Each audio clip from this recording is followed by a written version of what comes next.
Hay una coordinación internacional y Macri es una pieza clave de esa coordinación internacional y es una pieza clave de cómo la derecha va lentamente erosionando, no tan lentamente erosionando la democracia en toda la región. Hay una figura que es protagonista de todo este proceso regional de giro hacia la derecha, de degradación de las instituciones, y esa persona es Mauricio Macri. Hay veces que no se lo pone en perspectiva, pero es así. Cuando acá, desde hace años, venimos advirtiendo que se viene lesionando el contrato democrático de 1983, el consenso del nunca más a la violencia política en la Argentina. Lo hacemos no solamente por las cuestiones que viene haciendo y diciendo Macri, en tanto jefe político de Juntos por el Cambio, respecto a la política local, sino mucho antes lo vimos respecto a la política exterior. Nos sirvió casi como un aviso y algunos lo vimos y avisamos que estaba pasando. Sin ir más lejos, en el proceso brasileño, antes de Bolsonaro, estaba Macri.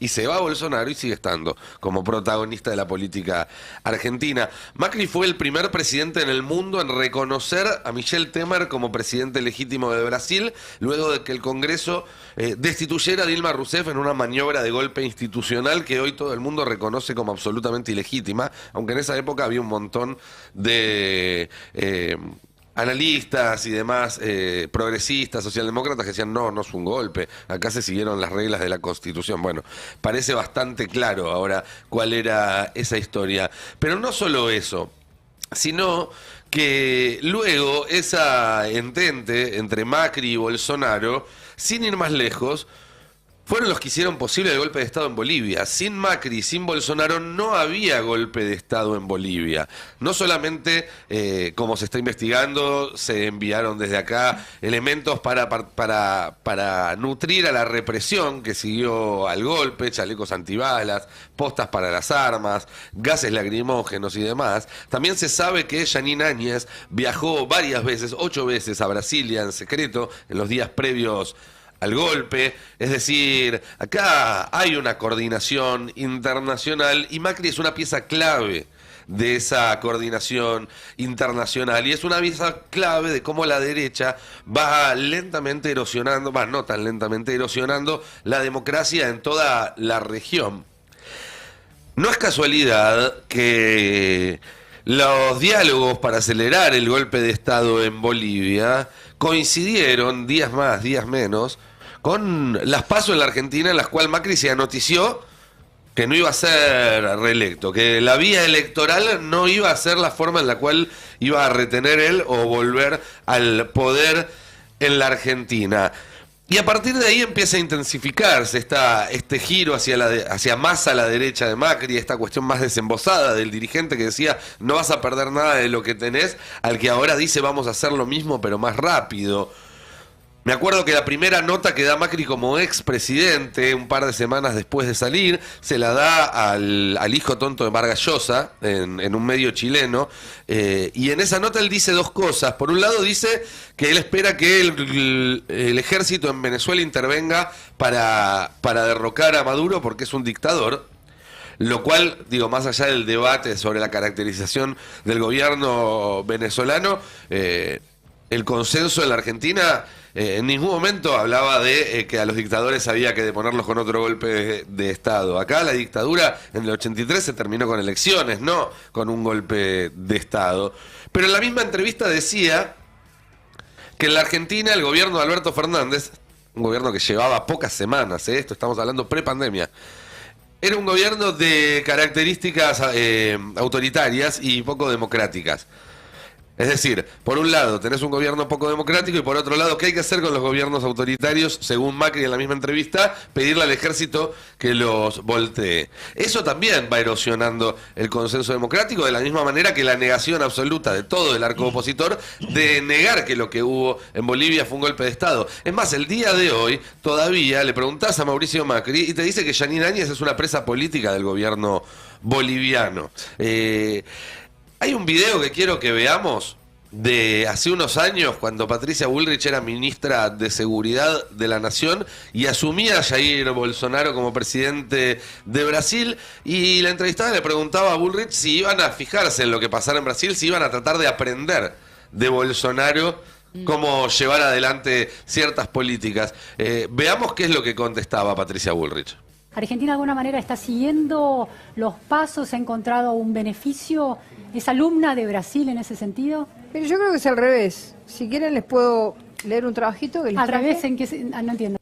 Es al revés. O sea, nosotros somos los maestros. Nosotros somos los maestros ¿Los maestros de quién? de las cosas que está haciendo Moro en Brasil, que está haciendo Bolsonaro. Bueno, ahí está, ¿no? Maestros de las cosas que están haciendo Moro y Bolsonaro en Brasil. ¿Qué hacían Moro y Bolsonaro en Brasil en esa época? Metían preso a Lula para que no fuera candidato, entre tantas otras cuestiones.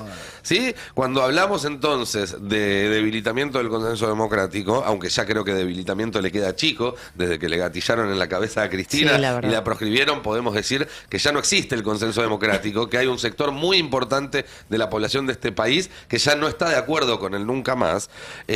Pero lo que se ve es como el macrismo, que quizás en un tuit trata de guardar cierta compostura y hasta ahí nomás, en realidad lo que sucede es otra cosa. Ayer decíamos, hace un rato decíamos en el pase que ayer Macri tardó 5 horas en condenar y en expresarse, el mismo que había tardado pocos minutos en reconocer a Temer. Y no estaba durmiendo la siesta Macri. No es que se colgó mirando Netflix. Claro. Estaba esperando a ver si el golpe de Estado tenía éxito o no, porque si tenía éxito lo iba a bancar. No me cabe ninguna duda de eso. Para eso esperó 5 horas Macri.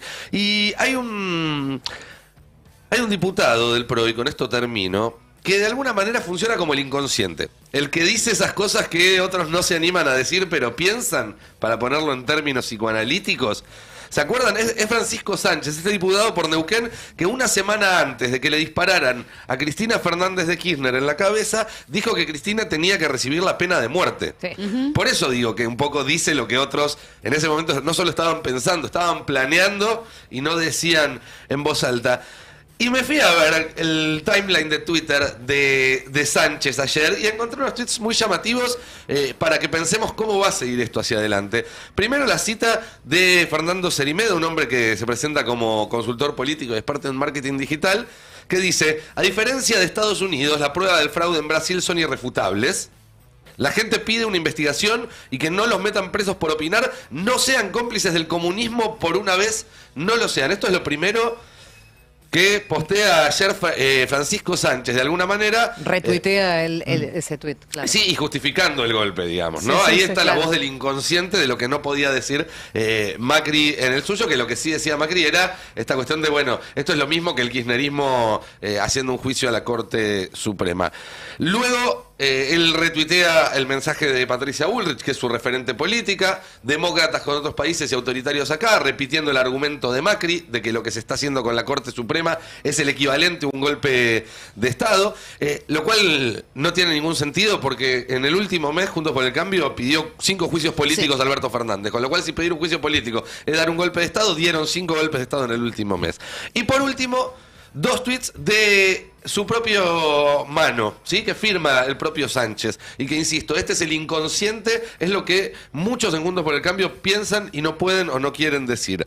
Primero, dice, el golpe a las instituciones muchas veces lo hacen los propios representantes elegidos democráticamente, como intenta Alberto Fernández acá o Sánchez en España. En Brasil el golpe institucional lo dio el Tribunal Supremo habilitando a Lula y omitiendo las denuncias de fraude. Esto también es una aprieta a la Corte. Esto es una aprieta a que la Corte no afloje con el lawfare, no afloje con la persecución, porque si no ellos también van a estar en la mira de estos grupos de ultraderecha.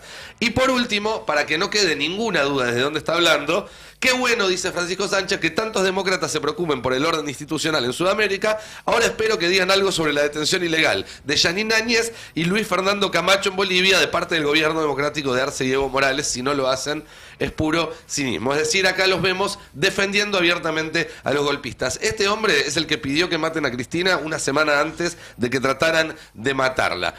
Vemos lo que está diciendo ahora y no nos queda ninguna duda de qué es lo que está pasando por el PRO cuando uno le saca el maquillaje que le ponen algunos asesores de imagen. Un país, Unido por la radio.